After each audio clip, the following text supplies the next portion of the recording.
GLCS 교장 차선미입니다. 오늘 소개시켜드릴 교육 철학은 일찍이 영국 빅토리아 시대에 기독교 교육의 반향을 크게 일으켰던 샬롬 메이슨이라는 교육 철학자의 철학입니다. 이분의 철학을 전반적으로 다 설명하자면은 사실은 이제 대여섯 시간의 세미나가 필요한 상황이지만 지금은 시간 관계로 짧게 이분이 주장한 교육의 세 가지 도구에 대해서 설명을 하도록 하겠습니다. 이분은 교육은 분위기라고 말했습니다. 분위기가 교육의 중요한 도구라고 보는 거지요. 여기서 분위기라고 할 때 어떤 아동 친화적인 환경을 떠올리면 안 된다. 샬롬 메이슨이 그 120년 전에 그런 얘기를 했어요. 그러면서 아이들을 자연스러운 환경에 노출하는 것이 중요하다고 주장을 했고, 그러한 자연스러운 분위기 중에 하나가 이런 자연 환경입니다. 이제 나중에 한번 학교를 둘러보시면 이제 보시겠지만 지금 GLCS는 그 자연 환경이 잘 조성되어 있고 아이들이 자연 속에서 마음껏 탐구하고 관찰하고 느끼면서 자랄 수 있는 환경이 아주 잘 조성되어 있는 것을 보실 수 있을 겁니다. 두 번째 중요한 분위기는 지적인 자극을 줄 수 있는 분위기라고 할 수 있겠습니다. 예를 들어서 이제 가정에서 부모님들께서 핸드폰을 자주 보시고 소파에 너무 누워 계시고 이런 가정과 또 책을 좀 부모님께서 많이 보시고 설교 들은 내용을 이렇게 서로 강론하고 이런 분위기에서 자란 아이들은 굉장한 차이를 가져옵니다. 이것이 학습을 양을 많이 하는 차이보다도 훨씬 더 크다고 샬롬 메이슨은 말하고 있기 때문에 첫 번째로 교육의 중요한 도구로서 분위기를 말하고 있습니다. 두 번째 교육은 훈련이다라고 말하고 있습니다. 훈련이라는 것은 다 아시겠지만은 습관의 형성을 말합니다. 이제 습관은 제2의 천성이라고 늘 말합니다. 왜 그러냐면 사람은 사실은 이제 안 대로 생각한 대로 산다기보다 습관을 따라 살기 때문입니다. 그래서 한번 잘못된 습관이 우리 안에 이제 자리 잡게 되면 그것이 어떤 일을 성취하는 데 상당한 장애를 일으킵니다. 우리 교사들과 이제 부모님들께서 자주 범하는 실수가 뭐냐면 아이들을 훈련으로 교육하지 않고 잔소리로 이제 교육하려고 하는 겁니다. 그 차이가 무엇일까 참 어렵죠. 그리고 잔소리는 안 할 수는 없습니다. 그런데 잔소리보다는 훈련의 포션을 더 넓혀야 돼요. 예를 들어서 이런 겁니다. 제가 이제 5, 6학년 영어를 전담해서 이제 학업이나 과제를 체크하고 있는데 아이들이 이제 숙제를 안 해오는 아이, 숙제를 해왔는데 숙제를 넣어야 되는 함에까지 넣지 않는 아이, 정말 다양해요. 많은 잔소리를 하면서 쫓아다녀야 되는데 이제 초반에 좀 잔소리를 합니다. 숙제 내야지, 숙제 왜 안 했어? 이렇게 하는데 이제 말로는 잘 안 돼요. 이제 5, 6학년이 머리가 커가지고 선생님 무섭지도 않거든요. 이제 불러서 앉았다 일어났다 10번 이렇게 이제 시키죠. 그러면 그걸로 순종하는 애들이 다수가 나와요. 근데 이제 버티는 아이들이 있어요. 그러면 다음에 너는 반성문, 저희가 회복적 성찰문이라고 하는데 그거 오늘 방과후에 쓰고 가 해서 반드시 쓰게 해서 받습니다. 근데 한 번 쓰는 걸로도 또 안 돼요. 한 3, 4일 잘했다가 또 똑같이 하는 거죠. 저도 인내심 있게 아이를 불러야 합니다. 불러서 누구야 반성문 오늘도 쓰고 가자. 이제 회복적 성찰문이라고 저희는 말합니다. 그래서 쓰게 합니다. 만약 이 아이가 세 번째까지 그걸 쓰게 되는 일이 발생하면 제가 이제 다른 방법을 강구해야 됩니다. 이 아이가 그 좋은 습관을 들이기 위해서 나는 이 아이에게 어떤 동기부여를 하고 어떤 징계를 내려야 할까. 우리는 이런 지혜로운 방법에 대해서 고민해야 됩니다. 이 아이가 이걸 몰라서 그런가 봐. 이거의 중요성에 대해서 알면 잘하겠지 하면서 왜 안 했냐, 중요성은 무엇이고 미래 이것이 너의 영향을 어떻게 미치고 10년 후가 너 어떻게 될 것이 너무 길게 얘기할 필요가 없다는 얘기죠. 그다음에 세 번째는 교육은 생명이다입니다. 이제 영어 원문에 보면은 education is a life 이러는데 여기서 이제 번역을 잘못하다 보면은 교육은 삶이다 이렇게 번역하신 분들이 종종 계세요. 이 샬롬 메이슨 교육 철학에 대해서. 근데 이제 삶이다 했을 때는 약간 이분의 철학이 전달이 잘 안 됩니다. 샬롬 메이슨이 교육은 생명이다 했을 때 이것이 의미하는 것은 무엇이냐면 아이들의 우리가 아동을 학생을 대상으로 교육을 할 때 우리는 아이의 정신을 교육하는 겁니다. 아이의 정신은 생명이 없는 정보 저장소가 아니라고 샬롬 메이슨은 말하고 있습니다. 아이의 정신을 정보의 저장소로 보게 되면 어떻게 되냐면 정보를 많이 외우는 게 중요해요. 그 수단과 방법을 가리지 않고 유튜브를 봐도 되고 만화책을 봐도 되고 정보를 많이 외워서 효과적으로 외워서 객관적인 시험에 빨리 답을 하면 그것이 최고의 교육의 목표와 목적이 됩니다. 그렇지만 샬롬 메이슨은 아이의 정신은 영적인 유기체라고 말했습니다.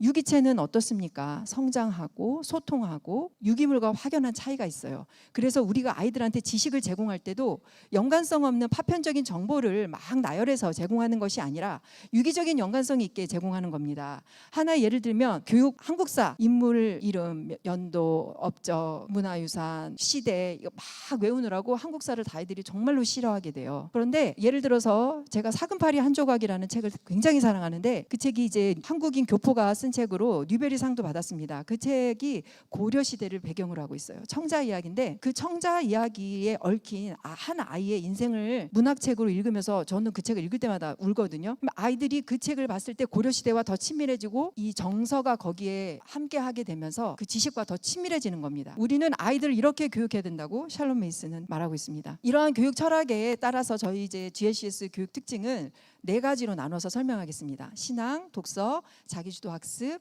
예체능 교육. 먼저 신앙입니다. 하나님을 아는 지식 너무 중요하죠. 저희는 매일 아침 말씀과 기도로 담임 선생님과 하루를 시작합니다. 그리고 두 번째 성경 수업입니다.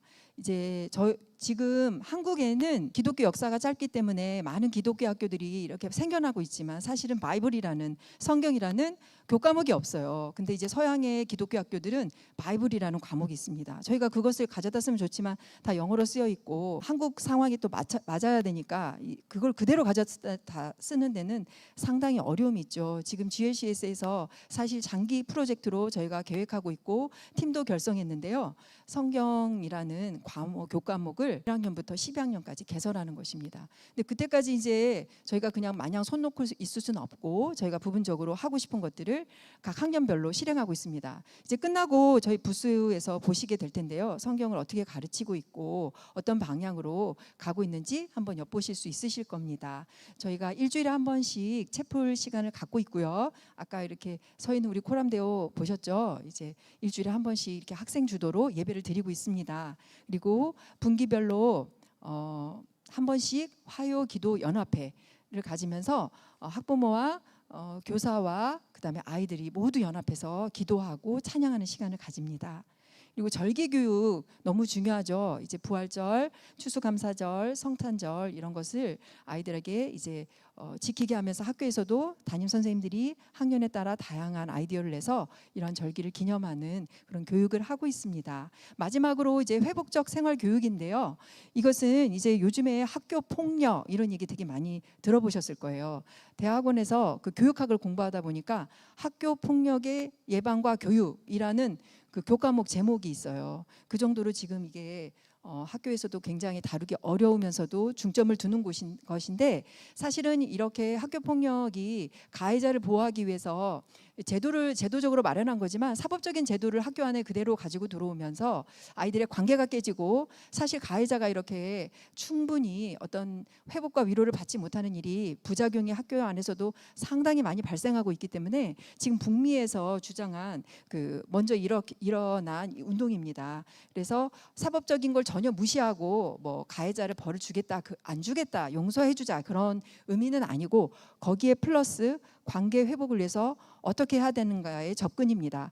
당사자 둘만의 문제가 아니다라고 이거는 바라봅니다. 공동체 전체가 이 사안이 나에게, 다른 친구에게, 교사에게, 공동체 전체에게 어떤 영향을 미치는지 우리가 서로가 다 알고 소통하게 하는 방식입니다. 자, 두 번째 교육 특징은 독서라고 할 수 있습니다. 아까 우리 아이의 정신은 영적인 유기체라고 제가 말씀을 드렸는데요.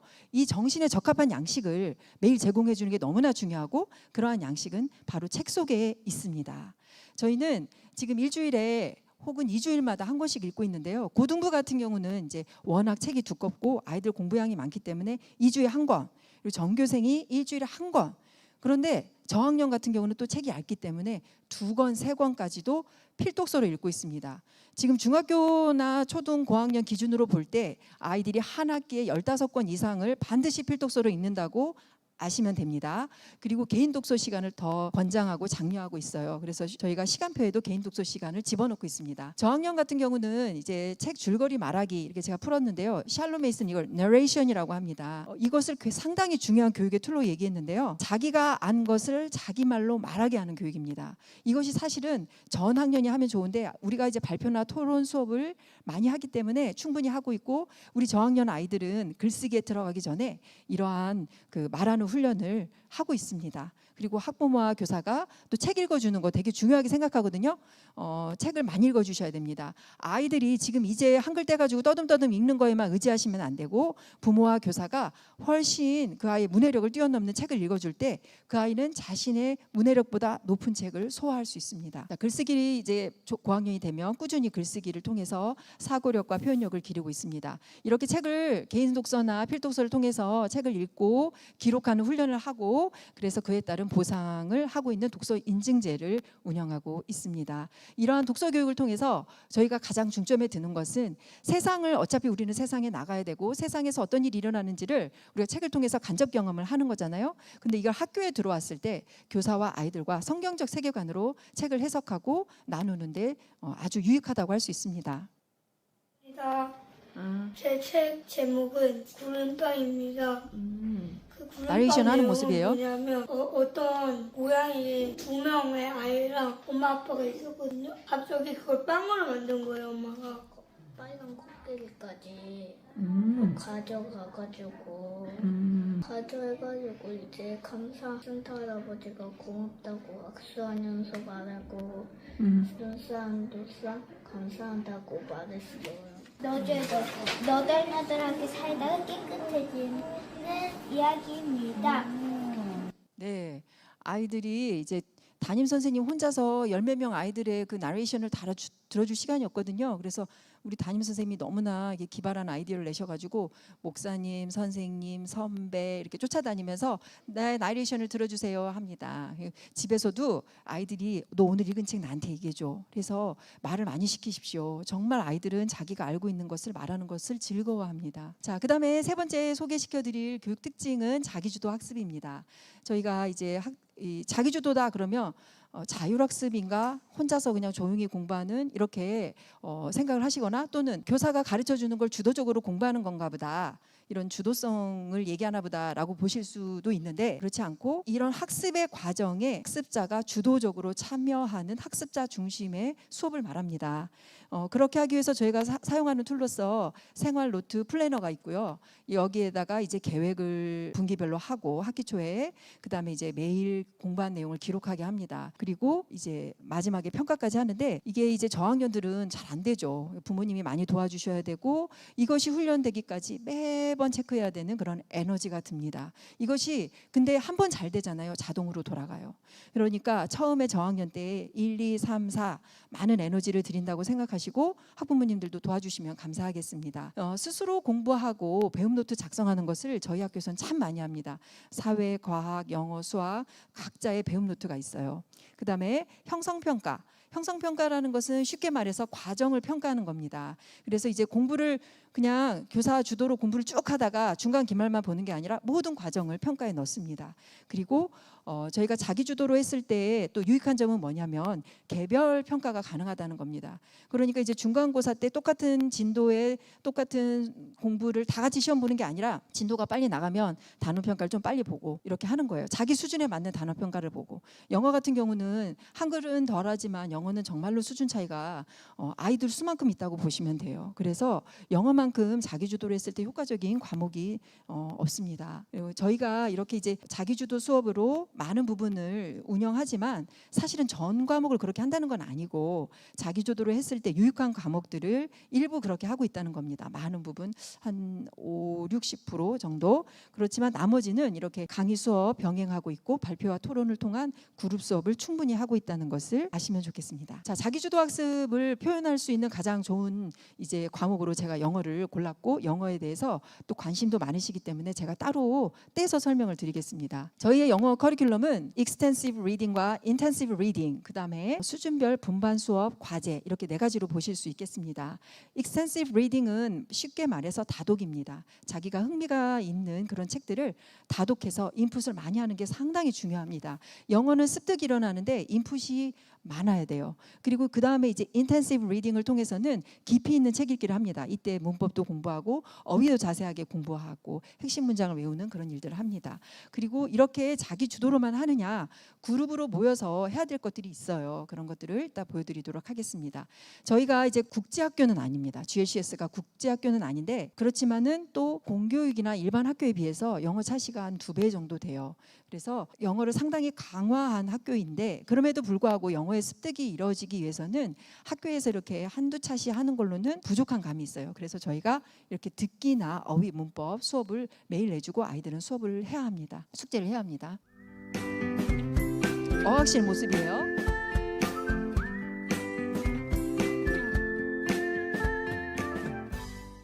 집, 펜, 태그, 1학년이에요. 2로 읽어볼까요? 그렇지. 마이크, 아니. 웨이크, 그렇죠. green이야. green 해봐. 옳지. green snake. right. He runs. runs. S를 붙여주세요. He runs to the bus. right.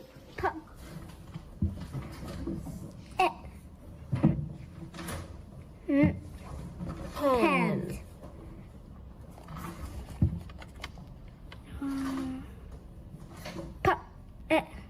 1학기 때 모습입니다. 이거 무슨 소리야? 2학기예요. 네. Nog. 그렇지. Talk. 그렇지. Walk. 그렇지. Lost. 그렇지. List. Lost. 그렇지. 잘했어. 저희 이 아이는 한글도 안 뗀 상태로 들어왔지만은 지금 2학기가 얼마 지나지도 않았는데 이렇게 자음과 단모음을 연결하는 것 정도는 아주 수월하게 하고 있는 모습입니다. 자, extensive reading 아까 말씀드렸듯이 다독, 흥미 위주의 다독인데요. 아이들이 읽기에 가기 전에 그 파닉스가 좀 돼 있으면은요 수월해요. 물론 100% 파닉스를 통해서 영어 책을 다 읽어낼 수는 없다. 그거는 인정합니다. 그렇지만은 한 70% 정도는 파닉스를 알고 읽었을 때 훨씬 그 힌트를 얻기 때문에 저희는 파닉스 수업을 철저하게 하고 있고 고학년이 돼서 왔을지라도 읽기가 도저히 안 된다 그러면 저희는 파닉스를 속성으로 가르치고 있습니다. 배움 노트 쓰게 하고요. 리딩 러그를 작성하고 영어 단어 시험 보고 영어 감상문 쓰기 이렇게 익스텐시브 리딩을 할 때 하고 있는 활동입니다. 지금 이제 인텐시브 리딩 책으로 저희는 밥 존스 재단에서 나온 사이언스 책을 선정해서 하고 있는데요. 이것은 이제 1학년부터 9학년까지 단계별로 텍스트가 쓰여져 있기 때문에 상당히 수준별로 비문학을 가르치기에 좋은 교재입니다. 특히나 이제 밥 존스 재단이 아시는 분은 아시겠지만 기독교 재단이기 때문에 창조론과 진화론을 함께 다룹니다. 그다음에 이제 사이언스 수업을 어떻게 하는지의 내용입니다.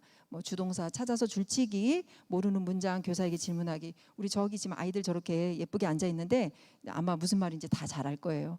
사이언스 러닝 노트 적고 그 안에서 이제 단어 시험도 보고 핵심 문장도 외워야 됩니다. 그리고 이렇게 끝나지 않고 소단원, 단원, 대단원 이렇게 시험을 보게 합니다. 수준별 분반 수업 아까 말씀드렸듯이 1, 2학년 같은 경우는 챈트 수업을 합니다. 모여서 이렇게 노래도 하고 챈트를 하면서 영어를 이렇게 더 재미나게 이제 할 수 있도록 하는 거죠.